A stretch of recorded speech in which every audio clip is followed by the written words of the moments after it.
we're starting on, like I said, 275 now, and we're talking about something called the remainder and the factor theorems. We're going to do these in 2 days. So today is just the remainder theorem, and then tomorrow we'll go over the factor theorem. I think I mentioned this when we were doing synthetic division before. So this is basically synthetic division, and then we get information from synthetic division that helps us do different things, okay? And today's thing that it's going to do is be used to evaluate polynomials. All right, and so this is a quick way. And so the overview is, and I know I've mentioned this, before there was graphing calculators, there was these techniques to find the zeros, because you still needed to solve these equations. And so a lot of the stuff that we've been doing lately has to do with that. So if you remember, like on those spiral reviews and whatnot, you would have this, and you'd be asked to find the zeros. Some of the zeros you could tell, like you'd be like, oh, okay, that's -2. But others were in between two numbers, and that's how you would answer it. It's in between 1 and 2. Okay, so that's an idea that ends up happening with something called the location theorem. And I think we even did that, like, because the signs changed from positive to negative. And so all this is all these techniques to find these zeros. Okay, and then today's, the remainder theorem helps, and then the factor theorem is also going to help us with those situations. So, we got a couple vocab things. The depressed polynomial we'll talk about tomorrow. The synthetic substitution is what we're doing today. Stop it. Stop it. Oh my God. All right. So this learn part, like if you would like to go through what they're saying here, we can. But this is just proving to you that the remainder theorem works. And how the remainder theorem works is you do synthetic division. The remainder of that is the solution if you substituted in that number into the polynomial. So can you guys accept that it works, or would you like to go through this? Okay, so it does work. So what we need to remember then is how synthetic division works. So before, and I'm going to make up I'm just making up this problem so we can do it. So we were just doing division, so then we'd have like something like this.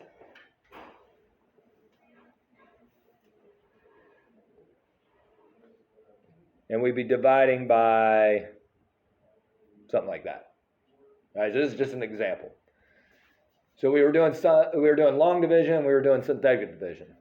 Long division worked all the time. Synthetic division had to be very specific, and that specificity was that this had to be a binomial down to the denominator. Okay? Now, when our first coefficient was something besides 1, there was something that we had to do. That's not going to be super important for today. Tomorrow it'll come back to us. Okay, so we got a binomial, and the first coefficient is 1, so we're all set up. So how did we do synthetic division with this?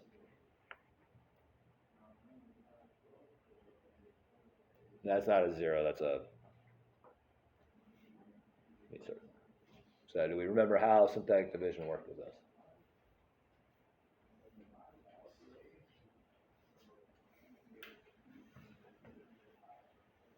So to maybe refresh your memory, we had something that looked like this. What is it? It's not a 5. How about? Yeah, so it's the opposite sign. And again, that part isn't going to be super needed today, but like this is just refresher on this. So yeah, it was the opposite sign of that number we put there, and then what went across next to it? Yeah, the coefficients. So then -3, 2, and now I'm putting in a 0. Why am I putting in a 0 there? Right, so you have to account for every term descending from the biggest exponent. So since we started with a 5 and then went to a 4, there is no 3 here, so that's why we have to put a 0. And you have to put it in, or otherwise it's not going to work. And then -2, 8, and -7. So you got to watch your signs. But is that okay where all these numbers came from? Yeah. All right, so do we remember how this process worked?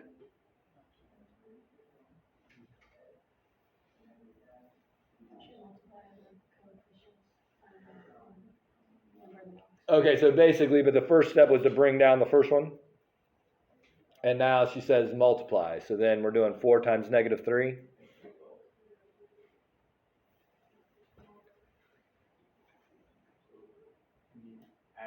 Then you're always adding. So then -10. That's supposed to be a negative. So you watch your signs. Give me a negative. There we go. -40.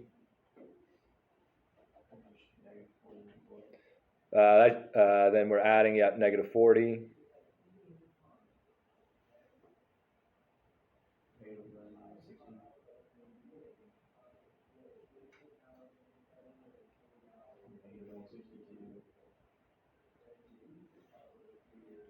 And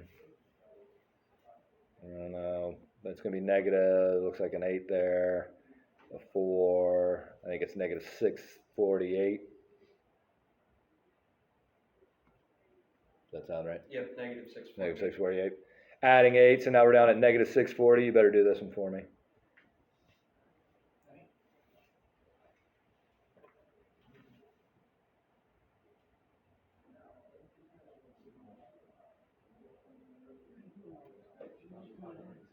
Is that what it is?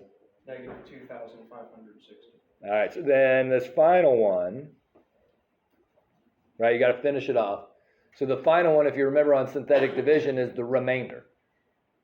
Okay, and so then we would set up a new polynomial from these, but we're not going to have to do that today. That's going to be coming back tomorrow.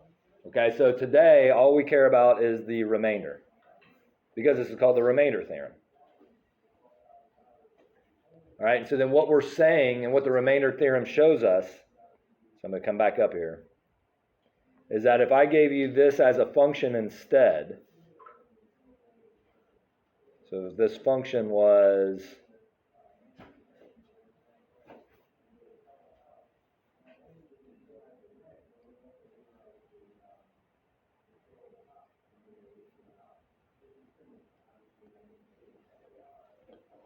this was the function I gave you, and I said, I want you to evaluate this for 4. The answer would be -2,567. And so the idea is, and the reason that this is even like super important is because there was a time before graphing calculators, and raising things to the 5th power or the 4th power became obnoxious. Okay, especially when you get negatives. There's too many places to make a mistake. So this process is relatively easy, right? Add, multiply, add, multiply, add, multiply, add. Okay. And so this is what we're doing today. And to expand on that, when you're looking for zeros without a graph, you have to evaluate several things, and to keep going through the evaluation by hand would take a lot of time if this wasn't a true thing. So that's basically all we're doing today. And they give you another example down here that does the same thing. And then they say, oh, look, it does work. You agree that it works? Always keep up in here, right? So all we're doing is just stuff that we've already done. All right, so this process, we're using the remainder theorem, but they call that synthetic substitution. Okay, so all we're doing is evaluating. So that was just an example of what synthetic division looked like before. Now what we're doing is just evaluating. So you don't have to worry about taking opposite signs or anything like that. Okay, so notice on this example 1, we're evaluating f of -3, and we're putting in -3. We're not changing anything. So where do the numbers that are next to that come from? The coefficients. Why is there a 0? There's nothing in the 3rd power. Is that okay with everyone? All right, so then how does it work?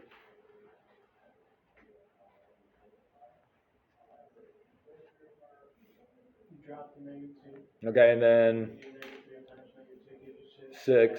So gives you 6. And then -3 times 6, -18. You add gives you 15. Gives you what? -15. -15. Watch your signs. And then -3 times -18 gives you 45.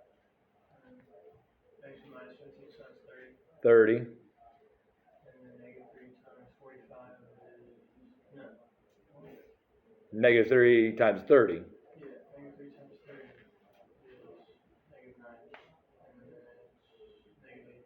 So then you add for -81. And so since that's the remainder, this function evaluated at -3 is -81. Again, that's pretty quick as opposed to plugging in -31 and worrying about exponents and that. And so down here they say, hey, look, it works if we just plug it in. Is that okay? All right, so let's do the check. So you tell me. So what goes in that little box again? Yeah, that's a good question. What goes in the little box? The 8, whatever you're evaluating goes in the box. Don't have to worry about the sign. Whatever they gave you goes in there.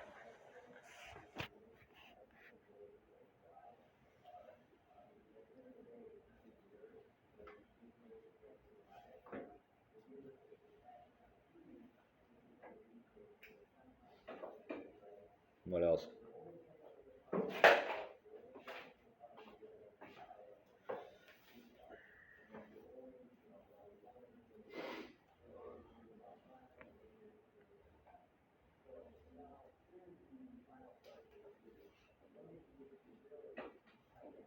Make sure you don't skip one.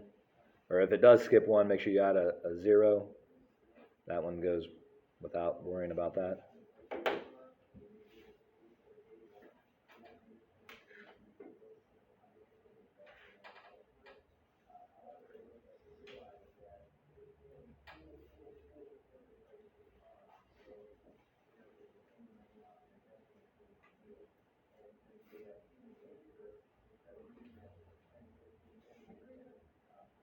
Didn't you say it was the opposite sign?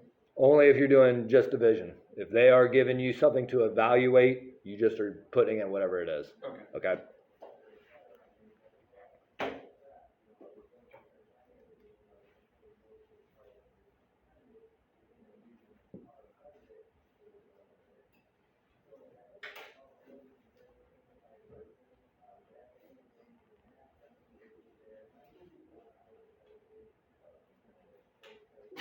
Bless you.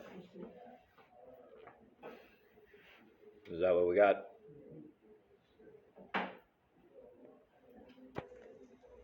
All right, so it should be a pretty easy little process here. Any questions so far? All right, one more, and then the rest of the time is yours to get some stuff done. The total production in eggs in billions in the United States can be modeled by the function, and there's the function, where X is the number of years since 2000. Predict the total production of eggs in 2025. And since we are comparing to the year 2000, that's our starting point. 2025 we could evaluate at 25. So that's why 25 is in the box. Then all the coefficients run across. And now we're just adding and then multiplying. So there's the add, there's the multiply. The add becomes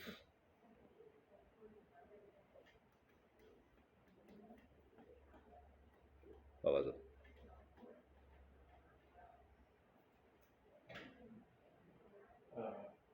0.026. Multiply, you must get 0.65. 2.184. 139. 355. Is it 355? Yes, sir. All right, so then what? Is it 0.355 or 0.375? Um, Is it 55? I think this is what we got last class too, so. I don't have a calculator, so I'm gonna trust that it's 355. Just trust Ash, it's a good one. Well, did you do it? Did you do it? Oh, well then, why, what's my option then? Right? Trust the person that did something or the person that's just sitting there? That's a good question. All right, so. So, 139.355 billion. And someone asked, should we round this up? Okay, and so that question has to do with like what the numbers actually are. So if it was like just 139.35, like just that's how many eggs it was, then rounding up to like 140 eggs, that would make sense. But if we're doing like the 0.355 in this case is how many eggs?